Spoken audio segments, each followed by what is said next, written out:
Hello guys, कैसे हो। आज अपन बात करेंगे जीएनएम सेकेंड ईयर, जिसका सब्जेक्ट है पीडियाट्रिक नर्सिंग, जिसके अंदर टॉपिक है ग्रोथ एंड डेवलपमेंट। जो छोटा बच्चा होता है उसके अंदर ग्रोथ एंड डेवलपमेंट कैसे होता है, उनके बारे में आज अपन डिटेल से पूरा का पूरी जानकारी जानेंगे। तो ये नर्सिंग के अंदर बहुत ही इम्पोर्टेंट टॉपिक है, जो आपके हर नर्सिंग एग्ज़ाम के अंदर 15 नंबर का क्वेश्चन पूछा जाता है। तो बिना समय गंवाए शुरू करते हैं। और आप हमारे वीडियो को पहली बार देख रहे हैं तो वीडियो को लाइक करें, चैनल को सब्सक्राइब करें और वीडियो को शेयर ज़रूर करें। और कुछ डाउट है तो आप वीडियो के कमेंट बॉक्स में कमेंट कर सकते हैं, ताकि आपका डाउट क्लियर कर सकें। तो सबसे पहले ग्रोथ एंड जो डेवलपमेंट मतलब वृद्धि और विकास, इंट्रोडक्शन देख लें। ग्रोथ एंड डेवलपमेंट दोनों एक दूसरे से परिवर्तित शब्द हैं, मतलब शब्द परिवर्तित हैं, लेकिन दोनों शब्दों का अर्थ है वो अलग अलग है। ठीक है, आपको समान लगता होगा इसका जो शब्द है, लेकिन इसका अर्थ वो अलग अलग निकलता है। जैसे हम बता दें, ग्रोथ शब्द का तात्पर्य होता है जैसे increase number of body size mass cell, जैसे बॉडी का बढ़ना, मास का बढ़ना, मांसपेशियों का बढ़ना, सेल का बढ़ना, बॉडी की साइज का बढ़ना, ये ग्रोथ है। क्या है? ग्रोथ है। जैसे हाइपरप्लेजिया, सेल की संख्या में वृद्धि होना, और हाइपरट्रोफी, एक ही सेल की साइज का बनना। ठीक है, तो सेल की संख्या में वृद्धि हो रही है, अलग अलग बन रही है, तो हाइपरप्लेजिया है। और एक ही सेल की साइज बनना है, उसको हाइपरट्रोफी कहते हैं। उसके बाद बात करेंगे, जबकि डेवलपमेंट का तात्पर्य है वो मेंटल डेवलपमेंट, मानसिक विकास। जो बच्चे का मानसिक विकास होता है उसको डेवलपमेंट कहा जाता है। ठीक है, अब अपन देख लेते हैं ग्रोथ में क्या है एंड डेवलपमेंट में क्या है। तो सबसे पहले बात कर लेते हैं ग्रोथ की। तो संपूर्ण शरीर के किसी भाग के आकार में वृद्धि होना, जैसे सेंटीमीटर, इंच, किलोग्राम, पाउंड के द्वारा मापा जा सकता है। सेल की संख्या तथा आकार में बढ़ोतरी के कारण बॉडी व उसके अंगों के आकार, आयतन, द्रव्यमान में होने वाले परिवर्तन को ग्रोथ कहते हैं। ग्रोथ एक क्वांटिटेटिव मेजर्स होता है। ठीक है, तो उसके बाद बात करें डेवलपमेंट।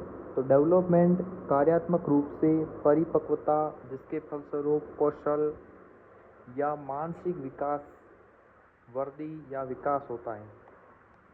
बच्चे के जीवन में नर्व सिस्टम की मैच्योरेशन के फलस्वरूप होने वाले भावनात्मक एवं कार्यात्मक परिवर्तन को डेवलपमेंट या विकास कहते हैं। कि बच्चे की लैब के अंदर जितनी नर्व सिस्टम का परिपक्वन के फलस्वरूप जो उसके अंदर भावनात्मक जो क्रियात्मक परिवर्तन होते हैं, उसको ही क्या कहते हैं? विकास या डेवलपमेंट कहा जाता है। और डेवलपमेंट एक क्वालिटेटिव मेजर्स होता है, जिसको क्वालिटी द्वारा पहचाना जाता है। ठीक है ना, कि इसमें कितना विकास है, कितना डेवलपमेंट हुआ है। उसके बाद difference between growth and development, इसके अंदर क्या अंतर है। तो ग्रोथ एंड डेवलपमेंट के अंदर अंतर देखेंगे। ग्रोथ एक शारीरिक परिवर्तन है, जबकि डेवलपमेंट एक मानसिक एवं भावनात्मक परिवर्तन है। ग्रोथ एक क्वांटिटेटिव मेजर्स है, जबकि डेवलपमेंट एक क्वालिटेटिव मेजर है। ग्रोथ को लंबाई, वजन तथा आयतन की इकाई में मापा जा सकता है, और डेवलपमेंट इन्हें किसी भी इकाई में मापा या तोला नहीं जा सकता, इसको पहचाना जाता है। ग्रोथ में ये एक सेल डिवीजन और कोशिकीय पदार्थ के मात्रा में वृद्धि के कारण होता है, और डेवलपमेंट ये नर्व सिस्टम के मैच्योरेशन के कारण होता है। उसके बाद अपन बात करेंगे principle of growth and development. तो सबसे पहला प्रिंसिपल आता है लगातार, कंटिन्यूटी। तो ग्रोथ एंड डेवलपमेंट कंसेप्ट गर्भ धारण टू डेथ तक एक निरंतर चलने वाला प्रोसेस है। ठीक है, गर्भ धारण से लेकर डेथ, मृत्यु तक एक निरंतर चलने वाला प्रोसेस है। इसकी गति अलग अलग समय पर अलग अलग हो सकती है, लेकिन ये गति रुकती नहीं है। ये गति चलती रहती है। मतलब जो वृद्धि है, जो डेवलपमेंट है, ये व्यक्ति के लाइफ में जन्म माँ की गर्भवती से लेकर मृत्यु तक है वो चलती रहती है, कभी नहीं रुकती है। अलग अलग समय पर अलग अलग हो सकती है, लेकिन ये रुकती नहीं है। उसके बाद बात करें direction, Disha. Growth and development की प्रक्रिया एक निश्चित डायरेक्शन में पूर्ण होती है। साइक्लोपीडल इसका अर्थ है growth and development head to toe तक होता है। तीसरा प्रिंसिपल ऑफ ऑर्डर, जिसका क्रम, ग्रोथ एंड डेवलपमेंट एक निश्चित क्रम में चलने वाली प्रक्रिया है। ये क्रम कभी बदलता नहीं है, जैसे बैठना, रेंगना, घुटनों के बल बैठना, रनिंग, ठीक है, स्टडिंग, खड़ा होना।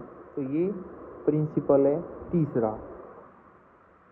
उसके बाद सिंपल टू कॉम्प्लेक्स, चौथा प्रिंसिपल है सरल से जटिल की ओर। सबसे पहले बच्चा है जो सरल काम सीखता है, उसके बाद है जो जटिल काम सीखता है।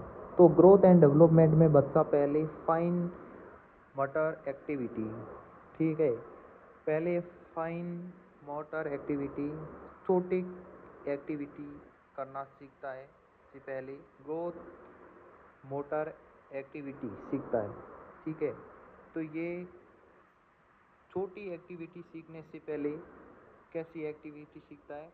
ग्रोथ मोटर एक्टिविटी सीखता है। Principle of different growth rate, growth and development की दर अलग अलग स्टेप में अलग अलग होती हैं। उसके बाद आता है development process, same for all. Development का जो प्रोसेस है, जो हमने अभी ये 5 प्रिंसिपल जो बताया है ग्रोथ की, यही सेम किसके हैं? डेवलपमेंट के प्रोसेस है। उसके बाद आपका इसी के अंदर देखने को मिलेगा factor affecting growth and development, जो बहुत ही इम्पोर्टेंट है इसके अंदर, कि कौन सी फैक्टर है जो ग्रोथ एंड डेवलपमेंट को आप इसमें इफेक्ट पड़ता है। तो सबसे पहला है आनुवांशिकता, genetic, chromosomal abnormality, defective gene हो गया, ये बच्चे के अंदर ग्रोथ एंड डेवलपमेंट को बाधा डाल सकता है। उसके बाद दूसरा हो गया एनवायरमेंटल फैक्टर, जिसके अंदर मैटरनल न्यूट्रिटिव हो गया। तो फीटस को न्यूट्रिशन की टोटली मदर पर डिपेंड रहता है। जो बच्चा होता है गर्भ के अंदर, वो टोटली डिपेंड किस पर करता है? माता पर। और यदि माता के अंदर ही न्यूट्रिशन नहीं है तो वो बच्चे को कहाँ से मिलेगा? यदि मदर न्यूट्रिशनल डाइट आवश्यकता अनुसार नहीं होती है तो वो फीटस के ग्रोथ एंड डेवलपमेंट को भी प्रभावित करती है। इससे बच्चे का मतलब वेट नहीं बढ़ना, intra uterine growth retardation.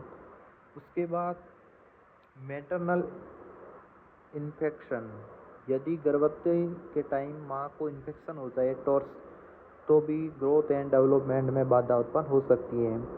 Torques की फुल फॉर्म है टॉक्सोप्लाज्मोसिस, रूबेला, साइटोमेगाले, हर्पीस सिम्प्लेक्स। ये वायरस क्या करता है? जो प्लासेंटा अपरा होता है उससे क्रॉस होकर इन्फेक्टेड एमनियोटिक फ्लूइड के द्वारा बच्चे को संक्रमित कर देता है, जिससे प्रीमेच्योर डिलीवरी की संभावना बढ़ जाती है और जन्म के बाद कई प्रकार के डिसऑर्डर है जो बच्चे के अंदर उत्पन्न हो जाते हैं।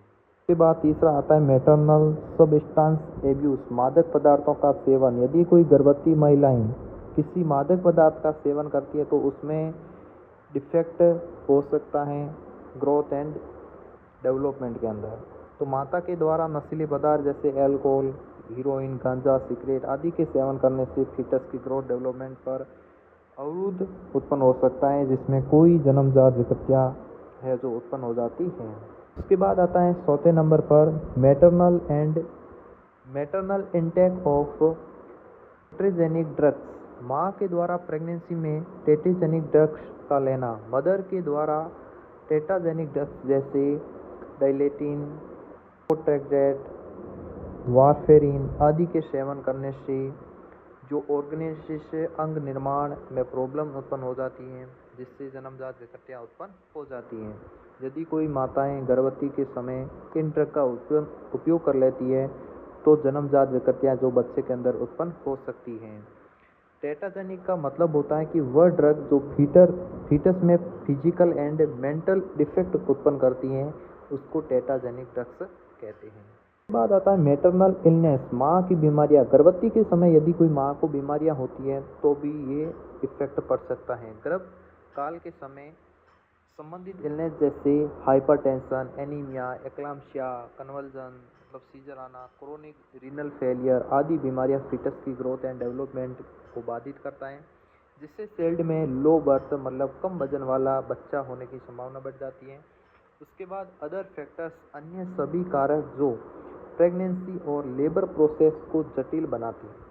अदर सभी कारक जो प्रेगनेंसी एंड लेबर को प्रोसेस को जटिल बनाते हैं, तो वह किसी न किसी रूप में बच्चे के ग्रोथ एंड डेवलपमेंट में नकारात्मक प्रभाव डालते हैं। इसके अंदर माल प्रेजेंटेशन, बच्चे के जो जन्म के समय बच्चे का पहला मुंह ना आकर पैरों का आना, डिसऑर्डर और प्लेसेंटा के अंदर किसी प्रकार डिसऑर्डर होना। उसके बाद तीसरा आता है पोस्ट नेटल फैक्टर जैसे न्यूट्रिशन, चाइल्ड की अधिक ग्रोथ वाली अवस्था जैसे इन्फेंट, अर्ली चाइल्डहुड और प्यूबर्टी के दौरान अधिक ऊर्जा एवं प्रोटीन की आवश्यकता होती है, और ये आवश्यकता पूर्ण नहीं होने पर बच्चे में माल न्यूट्रिशन उत्पन्न हो सकता है।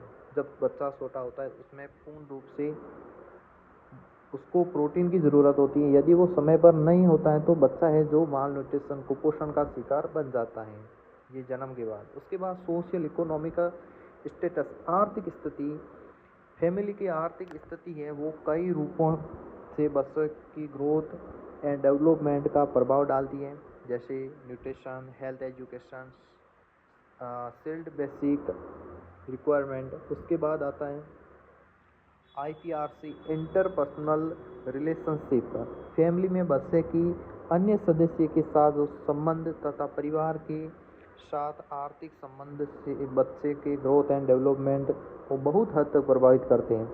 जो फैमिली के अंदर बच्चे का जो संबंध होता है परिवारों के साथ, अन्यों के साथ, वो भी बच्चे पर बहुत प्रभाव डालते हैं। जैसा संबंध होगा वैसे ही बच्चे के अंदर डेवलपमेंट होगा, तो ये भी बहुत प्रभाव डालता है। जैसे लोकल फैमिली, एकल परिवार है,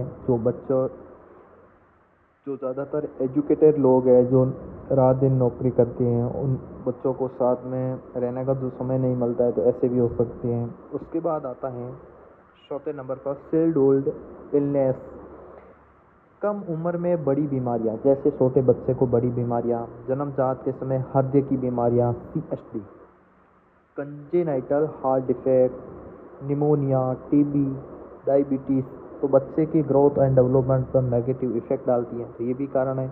उसके बाद आता प्ले एंड एक्सरसाइज, खेल और व्यायाम से, एक्सरसाइज से ब्लड सर्कुलेशन अधिक होता है, जिससे फिजिकल एक्टिविटी अच्छे से चलती है और मांसपेशियों का भी विकास होता है, जिससे बच्चे की ग्रोथ भी अच्छी होती है। तो खेलना और एक्सरसाइज बहुत बच्चे की ज़रूरी है। आज के लिए पीडियाट्रिक के अंदर ग्रोथ एंड डेवलपमेंट में इतना ही। वीडियो आपको पसंद आए तो वीडियो को लाइक करें, चैनल को सब्सक्राइब करें, ताकि आपको हर ऐसे वीडियो का नोटिफिकेशन है जो मिलता रहे। धन्यवाद।